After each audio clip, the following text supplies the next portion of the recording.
शिक्षा सेवकों को नहीं मिला स्मार्टफोन और शिक्षण सामग्री। मुख्यमंत्री लगाएंगे क्लास, पत्र हो गया है जारी।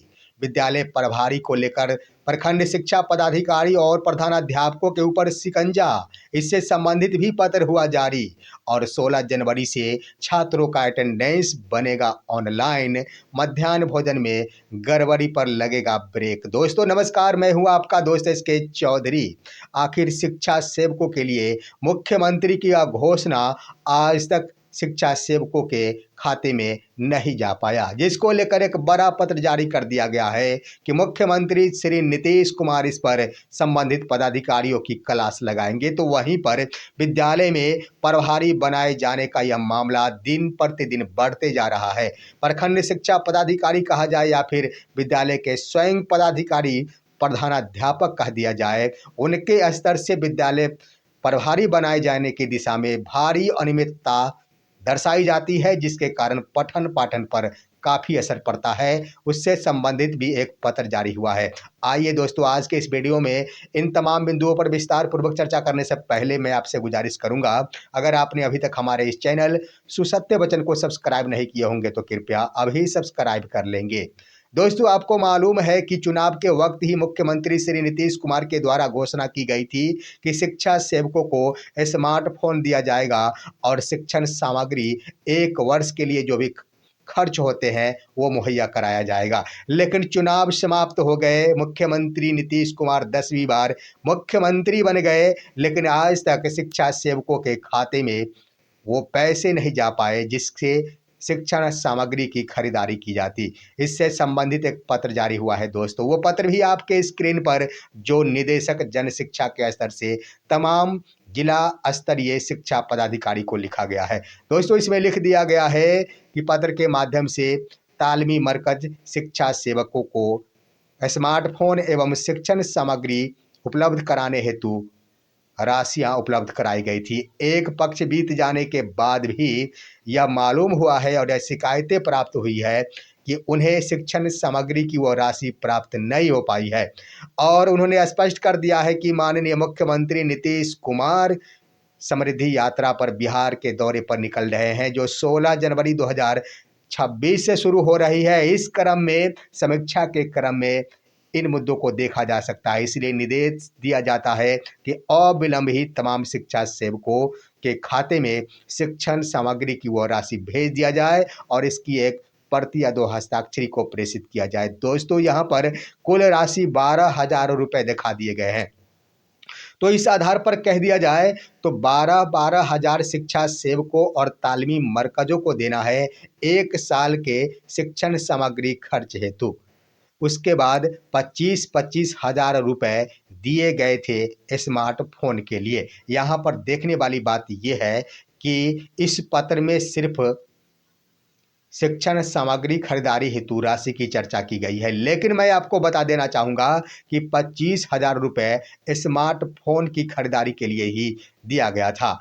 आज की तारीख में शिक्षक, जो शिक्षा सेवक हैं, उन्हें स्मार्टफोन भी नहीं मुहैया कराया गया और शिक्षण सामग्री के लिए 12 हज़ार रुपये भी नहीं दिए गए हैं। मैं आपको बता देना चाहूँगा कि यह पहली दफ़ा नहीं है। इससे पहले भी मुख्यमंत्री महोदय के द्वारा शिक्षा सेवकों के लिए शिक्षण सामग्री के लिए राशियां निर्गत की गई थी, लेकिन आखिर उसमें बंदर बांट हो जाता है। शिक्षा सेवकों के ऊपर यह दबाव बनाया जाता है कि आपको इस पैसे से ये सामग्री वहाँ से जाकर खरीद लेनी है। कहने का अर्थ ये है कि पैसे उन्हें नहीं दिए जाते हैं, उनके खाते में पैसे नहीं दिए जाते हैं और कहा जाता है कि आप इतनी की राशियाँ उस दुकान से जाकर खरीद ले, जो बड़ा भ्रष्टाचार को दर्शाता है। क्या गारंटी है कि वह 12,000 रुपये की सामग्री होगी?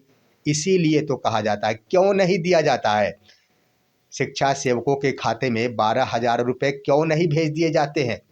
हम आपको बता दें कि अक्षर आंचल योजना के तहत प्रखंड जो स्तर के जो साधन सेवी होते हैं, वह जिला स्तरीय साधन सेवी से मुलाकात कर आपसी चोंच में चोंच मिलाकर एक निर्णय ले लेते हैं और उसके आधार पर प्रखंड स्तरीय साधन सेवी के द्वारा तमाम प्रखंड अंतर्गत आने वाले शिक्षा सेवकों और तालीमी मरकजों के ऊपर यह दबाव बनाया जाता है कि आप सभी उस दुकान में जाकर खरीदारी करें। दोस्तों, यह बड़ा भ्रष्टाचार है और यही मुद्दा जुड़ा हुआ है स्मार्टफोन को लेकर भी। अभी तक तो नहीं मिले हैं, लेकिन मेरा मानना है कि स्मार्टफोन के लिए भी यही किया जाएगा। देखना है कि इस बार क्या होता है। हालांकि राशियां हस्तगत कराने की बातें इस पत्र के माध्यम से की गई है। पिछली बार की बात मैं बता दूं तो मुझे जो सूचनाएं प्राप्त हुई है उसके अंतर्गत शिक्षण सामग्री हेतु पैसे नहीं दिए गए थे, सिर्फ सामग्री चिन्हित दुकान से खरीद लेने की बातें की गई थी। इस बार बदलाव होता है या नहीं? अगर नहीं होता है तो यह भी बात सत्य है कि समृद्धि यात्रा के दरमियान मुख्यमंत्री के पास शिक्षा सेवकों के स्तर से रणनीति बनाई जा रही है कि इस मसले को रखा जाएगा। यानी कहने का अर्थ है कि अगर पैसे नहीं दिए जाते हैं, उन सभी को यह बिल्कुल पूरी तरह विश्वास है कि जो भी सामग्री दी जाती है वह जितनी राशियां हैं उतने की सामग्री नहीं होते। हमारे पास अगर ये रहेंगे तो मैं उतनी की खरीदारी करूंगा। देखना है इस बार क्या होता है। लेकिन इस बार सनसनी फैला दी गई है इस पत्र के माध्यम से कि शिक्षा सेवकों को स्मार्टफोन मिलेगा, साथ ही साथ शिक्षण सामग्री भी मुहैया कराया जाएगा। वहीं पर दोस्तों आइए, विद्यालय स्तर पर प्रधानाध्यापकों के स्तर से प्रभारी बनाए जाने की दिशा में एक ऐसा कदम उठा लिया जाता है जिसके कारण विद्यालय स्तर पर पठन पाठन बाधित हो जाता है।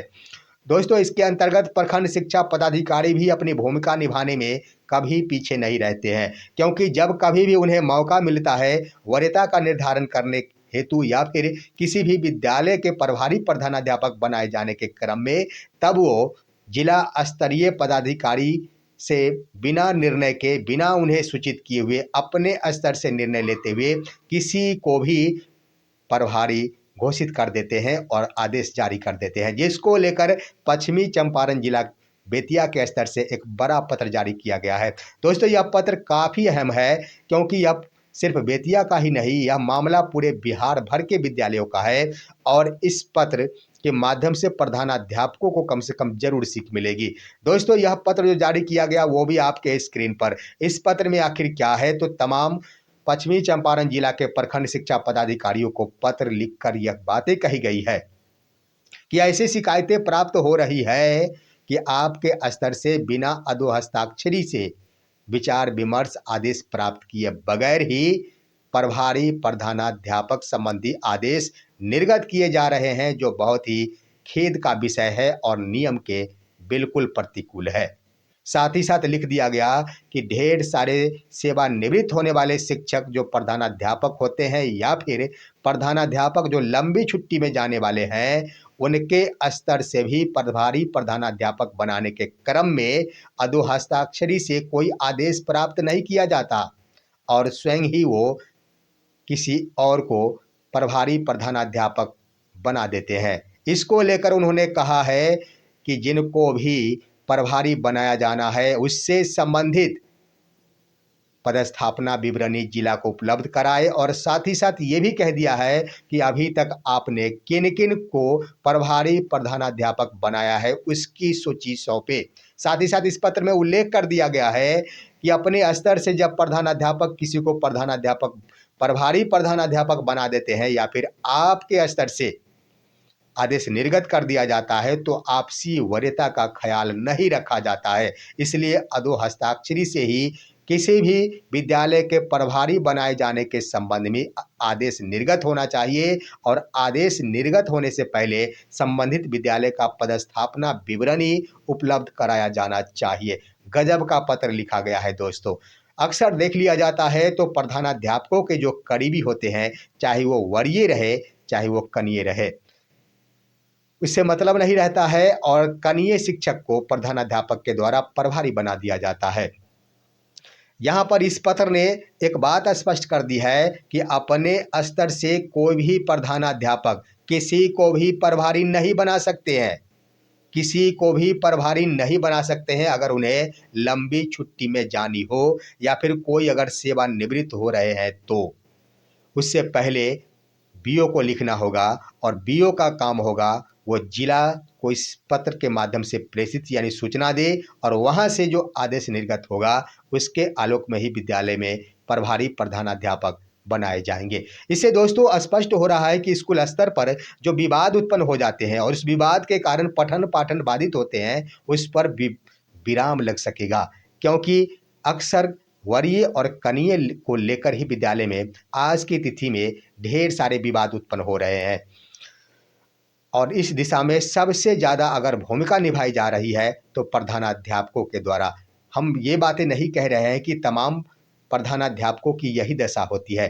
ढेर सारे प्रधानाध्यापक होते हैं जो शिक्षकों के बीच फूट कराने के उद्देश्य से किसी और को प्रभारी बनाते हैं। उनको पता है कि मैं प्रधानाध्यापक हूं तो मैं जिसे चाहूं उसे प्रभारी बना सकता हूं, लेकिन इस पत्र ने स्पष्ट कर दिया कि प्रधानाध्यापक को अपना अधिकार नहीं है किसी को भी प्रभारी बना देने का। यह बेतिया पश्चिमी चंपारण जिला के पत्र ने एक अहम रोल निभाया है और यह पूरे बिहार भर के लिए लागू होता है।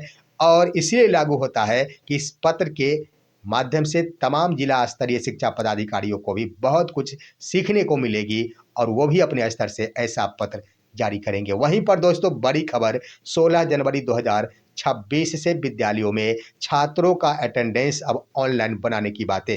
बिहार के 68,000 विद्यालय जहां पर मध्याह्न भोजन संचालित किए जा रहे हैं, वहां पर छात्रों का अटेंडेंस 16 जनवरी से ऑनलाइन यानी फेस मोड में कराने का निर्णय लिया गया है।